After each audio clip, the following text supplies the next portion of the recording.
This is the Bat Flip Podcast. Now here's your host, Damien, David, and Matt. I'm trying to make sure right now. We are. Yeah, I see it. There we go. It is? Okay. It wasn't showing up that we were live for a minute there. So welcome in, everyone, to a breaking news episode of the Bat Flip Podcast. David and Damien here with you. You saw our trade deadline video come out earlier today during the draft that we did. I picked Josh Naylor to get traded. Sure did. I just picked him to go to the San Francisco Giants.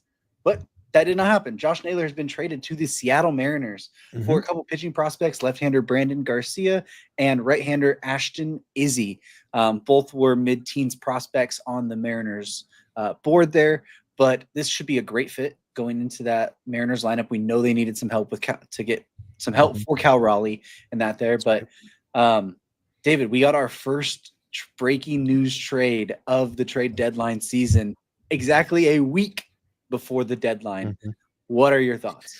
I'm excited. I really didn't think that we would get maybe anything quite this big this early, but again, this is a pivotal moment at the deadline because the Diamondbacks are probably the team with the most intriguing pieces, you know, that can shift the landscape of the deadline. They can shift the landscape of the playoffs. Like there's a lot of pieces, especially Eugenio Suarez. He's the big one, right? And you know, this move, Josh Naylor, obviously he hasn't had a great season. He's been good, right? 800 OPS. He's been a solid player this year, and he's going to be a really good bat addition for the Mariners. I think it gives Cal Raleigh another piece, but you know, this kicks it off. It's a rental bat, right? He's a free agent after this year. I feel like the price is pretty normal. Ultimately, I mean, my feeling is like the big thing here is that the Diamondbacks have indicated they are trading players away that are not going to be under contract next year. That means Eugenio Suarez probably on the move, Zach Gallen probably on the move, Merrill Kelly probably on the move. So Shelby Miller. Yeah, Shelby Miller, he's hurt right now. I don't know if he'll probably still get moved, but I don't know if the return will be terribly huge for Shelby Miller. But yeah, shouldn't be. But yeah, big moment I think is that the Diamondbacks have kind of officially announced we are selling. We're open for business and bring us your best offers. Yeah, which there was the talk about maybe they weren't because they came out of the deadline, they swept the Cardinals, and then it was like, well, what are they going to do? And then they got seemingly swept by the Houston Astros, and they're like, all right, now we'll go ahead and do this thing that everyone thinks we widely should have done anyways. You know, I definitely think that trading Naylor was a great move here. You know, if you're definitely out of it, he wasn't someone you probably were going to re-sign.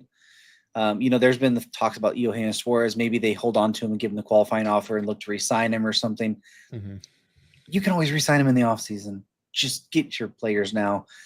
You know, as far as the return here, you got a couple arms. One in Garcia, who potentially looks more like a bullpen arm.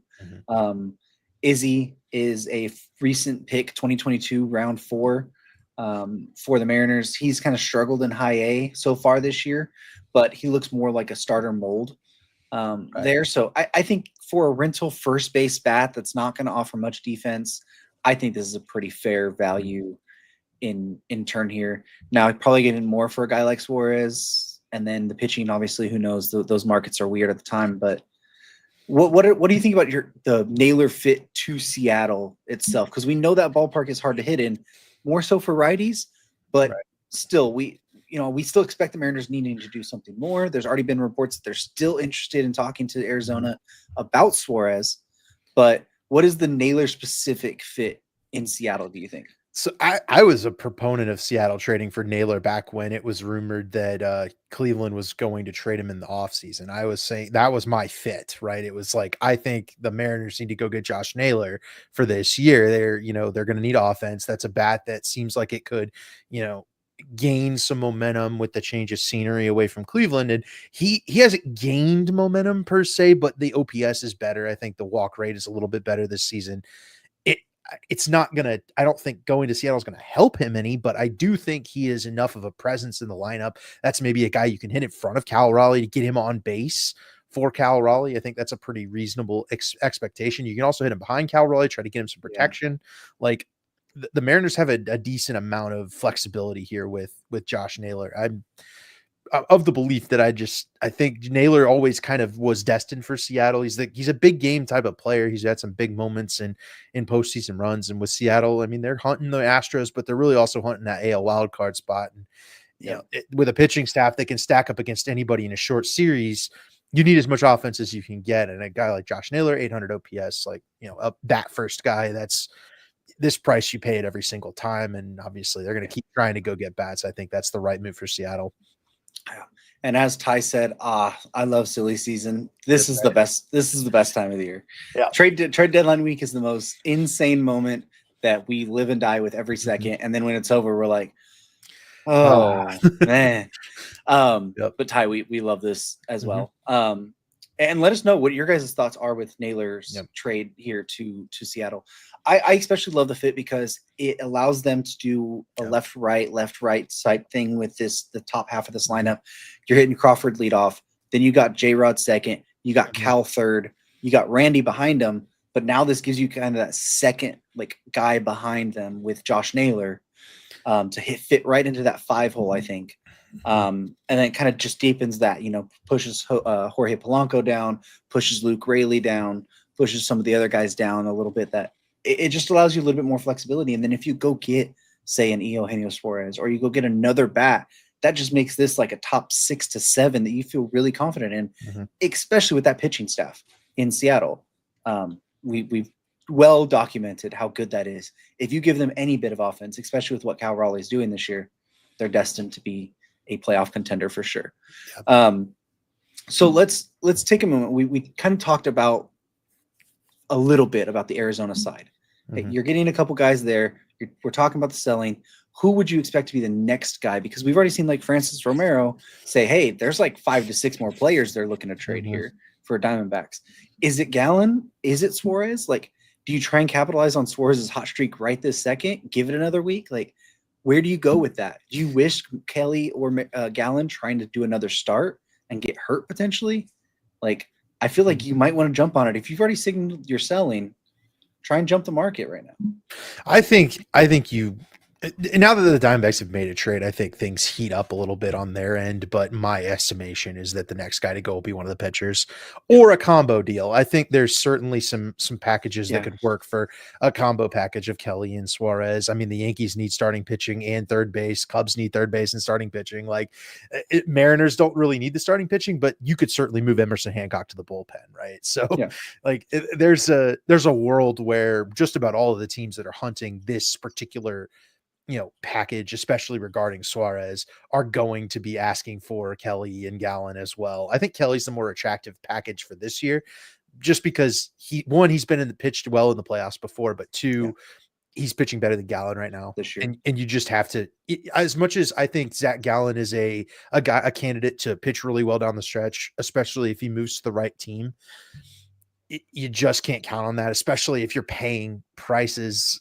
This is a rental bat price, but we're going to see Jack Flaherty went for a back end top 100 prospect last year. Yeah. So that's kind of the comp for maybe not for a Zach Gallen, but definitely for a Merrill Kelly, right? Is a guy that you can probably count on in the playoffs that, you're going to be able to, throw out there as your first, second, third, starter in a playoff series.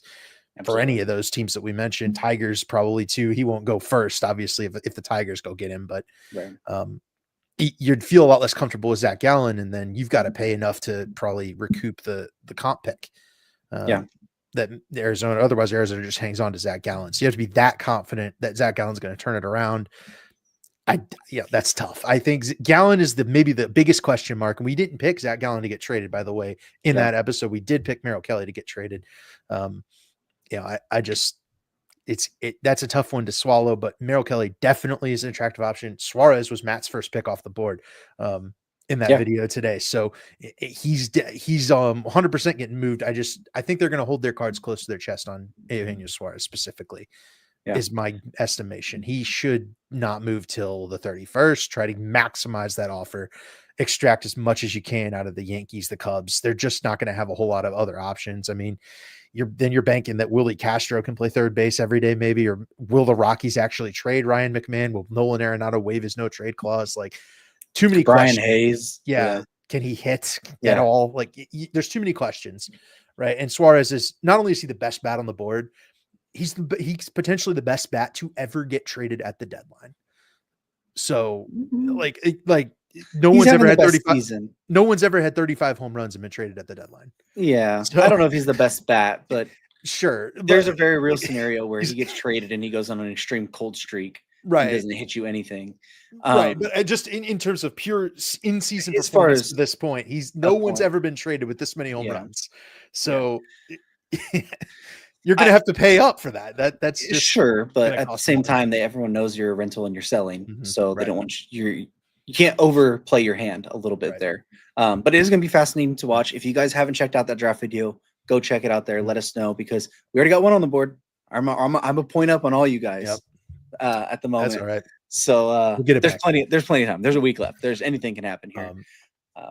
I do want to make one more note. You looked at this, you mentioned the prospects that Arizona did get traded and finishing up with this point from Arizona's perspective. They targeted a pitcher that's kind of near major league ready for a reliever, I think, in Brandon Garcia, and then a guy who's further away. I think they're going to do a lot of that, but they're going to be targeting pitching at the major league level. That's something going to be very important to them, because they are trading away two guys that have been stalwarts in their rotation for years. They really don't have anything in their in their prospect system to speak of to backfill that immediately. Like they traded Slade Ciccone for Josh Naylor initially, right? And he's been a starter for Cleveland all year. Like that seems like it should have been some consideration. Corbin Burns is going to be out all next year with the injury. So I think they're going to be targeting young, controlled starters kind of in that mold, especially if they do some kind of combo trade. That's where they can go get somebody like that. So if your team has those starters in AAA ready for the majors, I think those are the types of guys Arizona is going to be targeting. Yeah, definitely. It's going to be a fascinating next week here. And if we get any more breaking news episodes like this, we will try and get on and do something at some point, as long as it's not like 10 o'clock in the morning here where I don't get off till later. It'll have to be a later episode, but we want to do more of these. So let us know if you enjoy them. Let us know what your thoughts on Josh Naylor getting traded to the Mariners, and what should each team do next? Who should the Mariners go after next? And who should be the next trade for the Arizona Diamondbacks? Well, that's going to do it for this one. So thank you guys for tuning in, and we hope to catch you guys back on the next breaking news episode.